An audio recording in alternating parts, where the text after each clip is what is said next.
Democratic legislators who have traditionally been very supportive of Israel have called on Netanyahu to be replaced.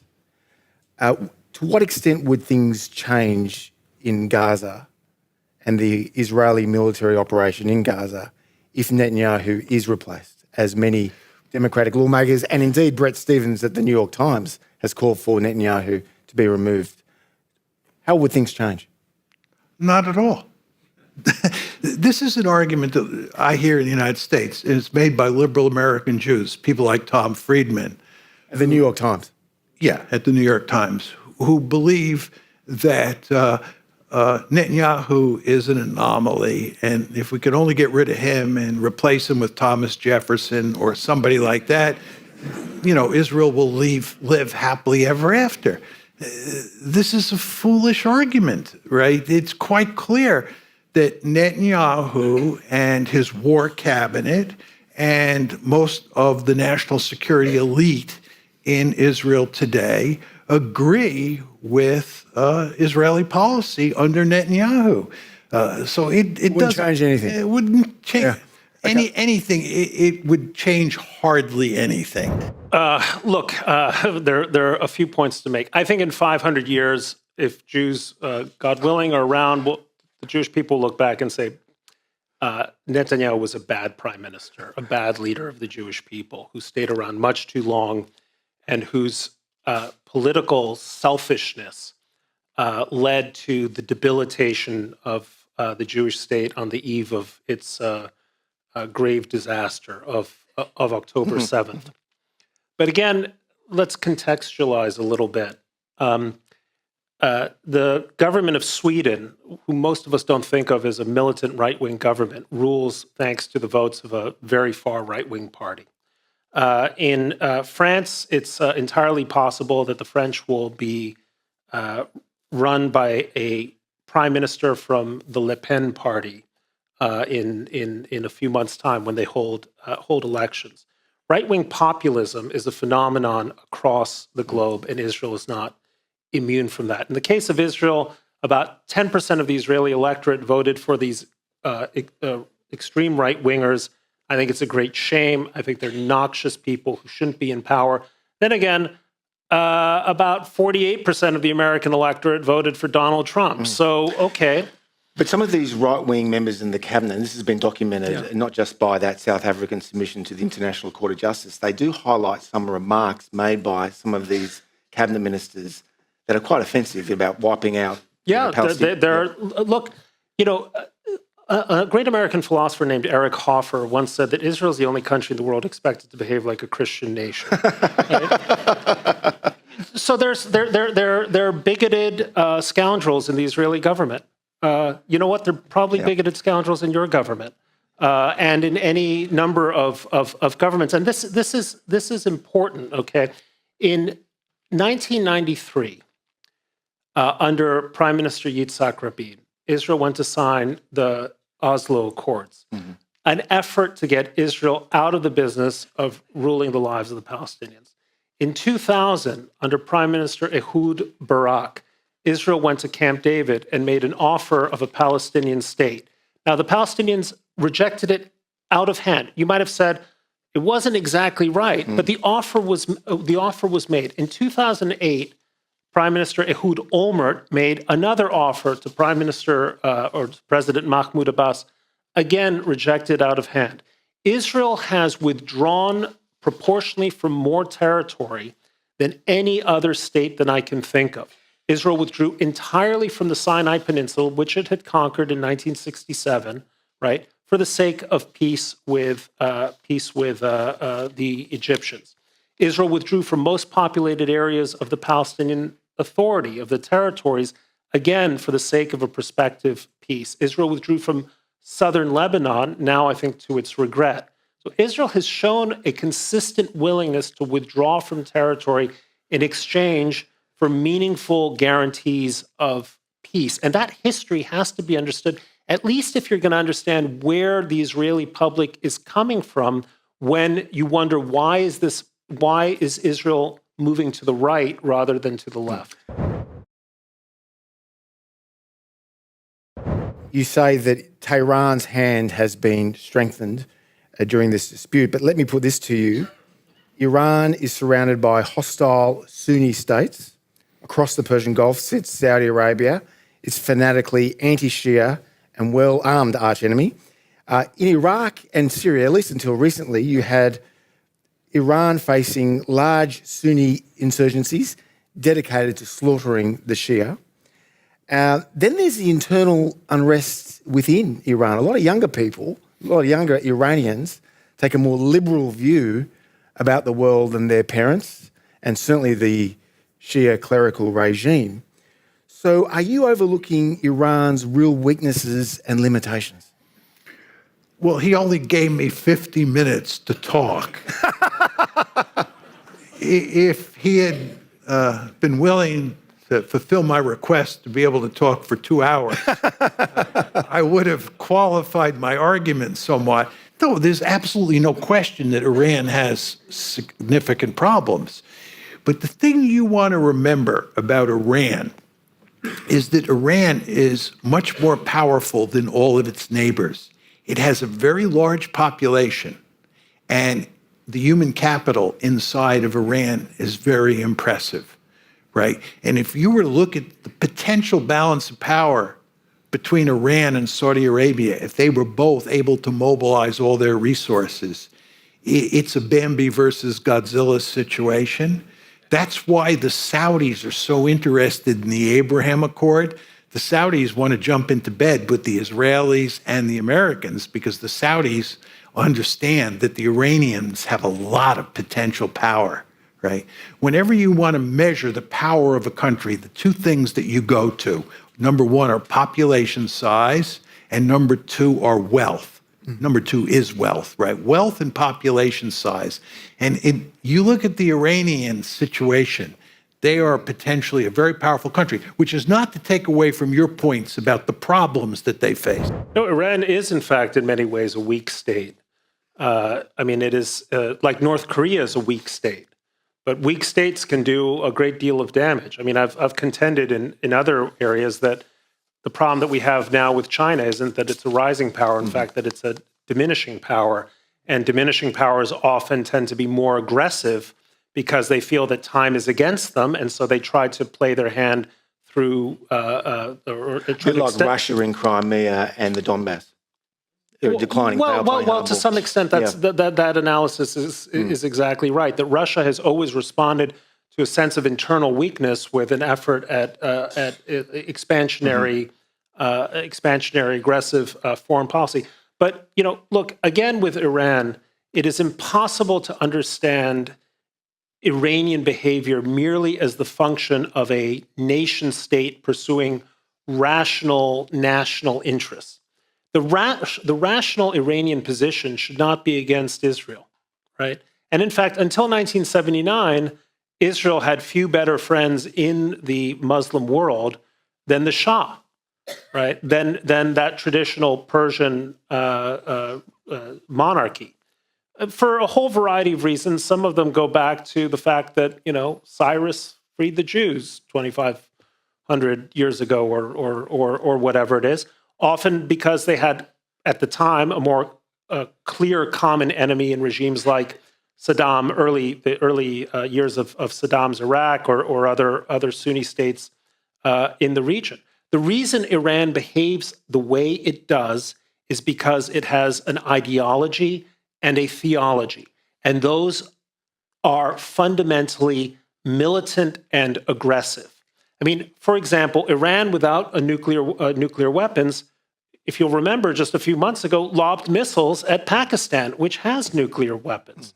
That's not a rational act. It's the act of a regime that is uniquely aggressive.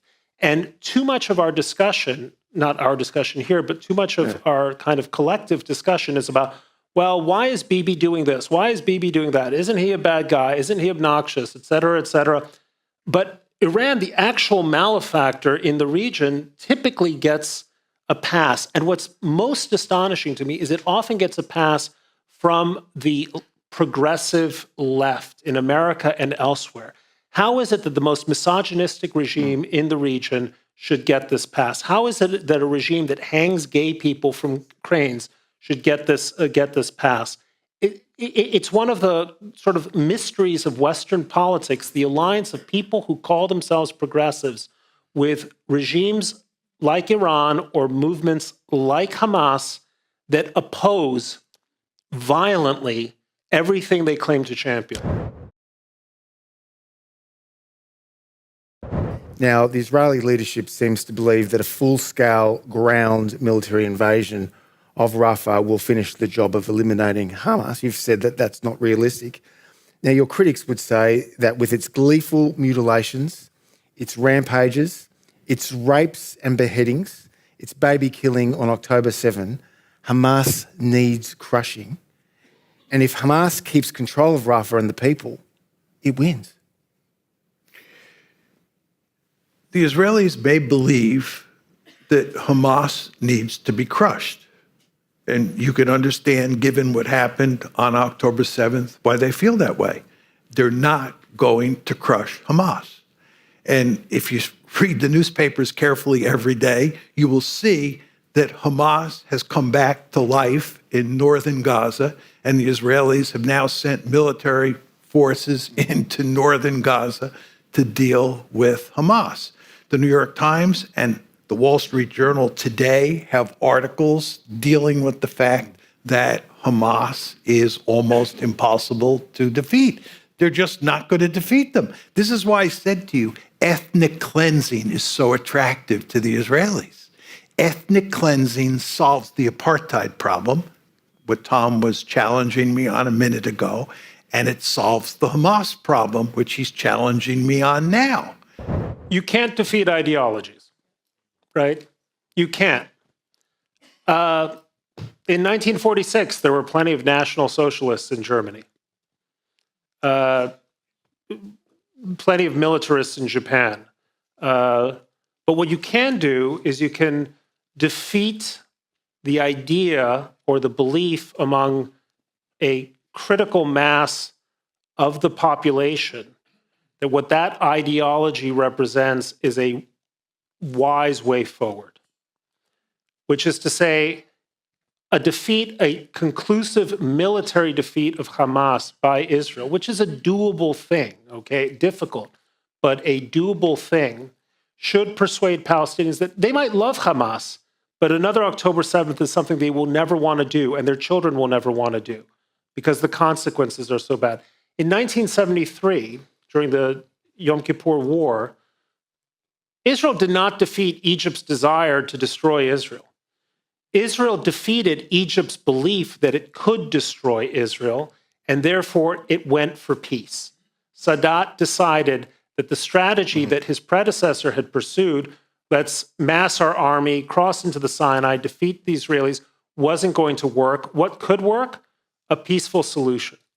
And so here's the question. Can you significantly defeat Hamas militarily as well as politically so that it cannot return to power, it cannot amass force, it cannot recapitalize its armed forces, and more importantly, Palestinians will not allow themselves to be governed again by a movement that has led them to misery? That's the issue. So you don't defeat the idea. No, we still haven't defeated white supremacy in the United States 160 years after the Civil War, right? But we've tried at least to defeat the idea that it would be a good idea for southern states to secede and have a civil war. We're going to see more October 7 style attacks if the Palestinians don't have their own state or some degree of national self-determination. Look, I'm in favor of a Palestinian state. Zionism exists, and I consider myself a Zionist. The purpose of Zionism is for Jews to have a state of their own, meaning they aren't ruled by others and they don't rule others, all right? So the ultimate purposes of Zionism cannot be fulfilled until there is a Palestinian state under some, whatever the arrangements are, a Palestinian state where people who don't want to be ruled by Israelis aren't ruled by Israelis. But it matters greatly whether the Palestinian state that comes into being is similar to the United Arab Emirates, let's say, or similar to Yemen. Is it a state that's going to be dedicated to improving the lives of Palestinian people and living peacefully with its neighbors? Or is it going to be dedicated to trying to destroy its neighbors? And in the case of Hamas, not just the Jewish state, but maybe the Egyptian state or the Jordanian state as well. So by all means, let's have a Palestinian state. But the question is, who will rule it, under what conditions, and whether it will threaten Hamas Israelis. is not committed to a two-state solution, but the Palestinian Authority and the West Bank are, correct? Nominally so, yeah. Okay. But it's very important to understand that every American president since Jimmy Carter has pushed hard on the two-state solution, because we think the two-state solution, we meaning American elites, think the two-state solution is the only reasonable way to get out of this conundrum. What has to be done here is that the Palestinians have to be given self-determination. They need a sovereign state of their own. And this is what the two-state solution was designed to do. And American leaders understood that if the Israelis did not agree to a two-state solution, and you did not get a two-state solution, you were going to have trouble for as far as the eye can see. You all understand, maybe the younger people in the audience don't, but what happened on October 7th is really not an anomaly. There was the first Intifada, then there was the second Intifada. Late 80s and early 2000s. Pardon? Late 80s and the early 2000s? Yes, 1987 was the first Intifada, and 2000 was the second Intifada. And these were, Palestinian insurrections.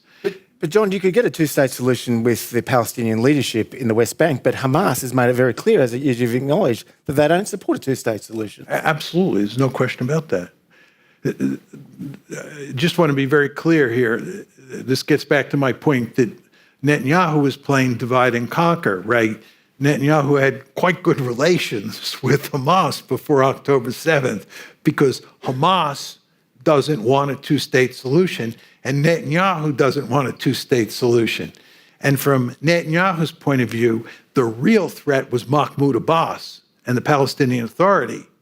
And you notice, by the way, that the Americans have been saying that what we need to do in Gaza is put the Palestinian Authority in control, get Hamas out of the way, and put the Palestinian Authority in control. Netanyahu has made it unequivocally clear this is not happening. And that's because the Palestinian Authority has reconciled itself to a two-state solution. And that's nightmare news for Netanyahu. The question of borders, in my mind, is not entirely material. I mean, if you dropped Israel into, I don't know, Queensland, it would disappear in the bush, and the West Bank even. We're talking about very small territories here, and the possibility of adjustments is real. If the conflict were fundamentally a territorial conflict, it would have been solved by now. And I don't know how specific you want to be in terms of what would happen, say, in the old city of Jerusalem or where the Palestinian capital would be, but a territorial conflict gets solved easily. You just draw a line, and if you don't get this border, maybe you get money or some kind of compensatory reward. The problem is the conflict is about existence, which is that too many Palestinians for too long have rejected any idea of a Jewish state in any territory. And Hamas represents the most vivid front of that rejectionism, but it's also present, or far too present, in too many parts of other more secular Palestinian politics. So how is it that we can, the great question is, how can we transform this existential conflict, which is really about 1948 and the creation of the State of Israel, into a territorial conflict, which is more about 1967 and the question of borders? And my answer to that is, I don't know, but it can't happen while Hamas is the dominant political player. Just like you couldn't have a normal German state while National Socialism was its dominant ideology. It's the ideology and the mindset that has to change before the borders are determined.